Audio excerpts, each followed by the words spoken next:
This is Rich Considine with the RJC Audio Experience. It's Thursday, August 3rd, 2017, and I'm coming at you live from the best city in the world, Chicago, Illinois. You can find us at www.rjcsnc.com, also on Facebook, Twitter, Instagram, YouTube, and Snapchat. So this week's blog post was a recap of last Saturday night's Windy City Fight Night. And while I wrote about the fights and the fighters, I like to talk more about the emotions that were present in the arena that night. The first emotion was anger, and it was mostly directed towards the judges. There were some really close decisions that night, mostly A-side fighters from Chicago fighting against B-side fighters from other places. And historically, hometown fighters tend to get the nod. But you could really see the anger and the displeasure on some of their faces when they felt like they had a fight taken away from them. A fight that they prepared 8 weeks for and given everything they possibly have.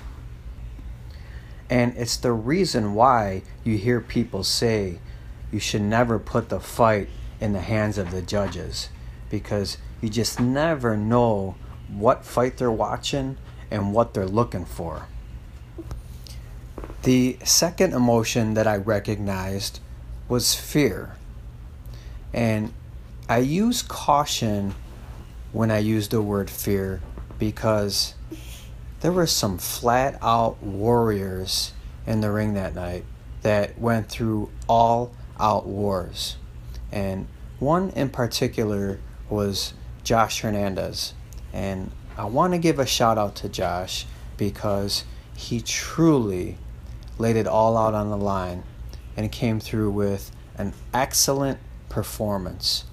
I'm really looking forward to what's next for Josh. He deserves all the success that he is getting. He hit the canvas a couple of times in the fight and came back with some brutal body shots to stop his opponent in the final round. And this is where I believe fear surfaced in such a subtle way, because with less than a minute left in the round, his opponent could not continue. The third emotion that I observed was sadness. When it finally sunk in that a fighter was taking a loss, I can literally see tears in some of their eyes. Because most fighters that I've come in contact with want the win more than a paycheck. Most of these guys and girls would fight for free. And when it's all said and done, a lot of them do. And it's for our entertainment. You see, inside the ring is the place where fighters like Shawn Simpson feel most comfortable and can fully express themselves. I want to give a shout out to Shawn, who improved his record to 6-0. And I'm looking forward to big things from him in the future. He's a really talented fighter. But it's upon us as fans to get out there and support these guys. And the final emotion that I observed was joy. And I was lucky enough to experience it myself. One of my athletes, Jessica McCaskill, won the ABO Lightweight Intercontinental title. She stopped Natalie Brown in the second round with a vicious right hand. And her head coach and my good friend, Rick Ramos, embraced her in the center of the ring. And that one moment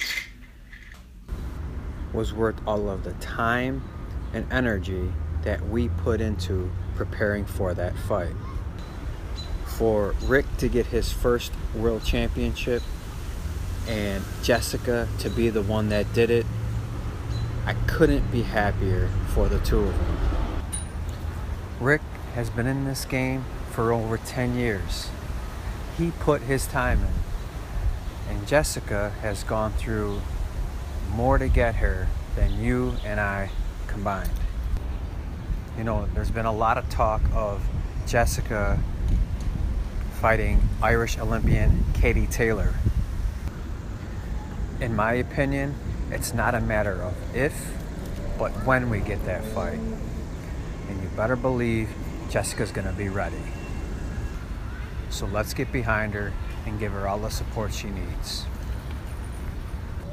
So this week is all about emotions, because we tend to spend a lot of time avoiding them. But in reality, we need to embrace them, because that's what life is all about, even in the boxing world. I hope you enjoyed this week's audio experience. I'd love to hear your feedback. Please email me at rjcsnc@gmail.com. You can also find us on Facebook, Twitter, Instagram, YouTube, and Snapchat. Have a great weekend, everybody.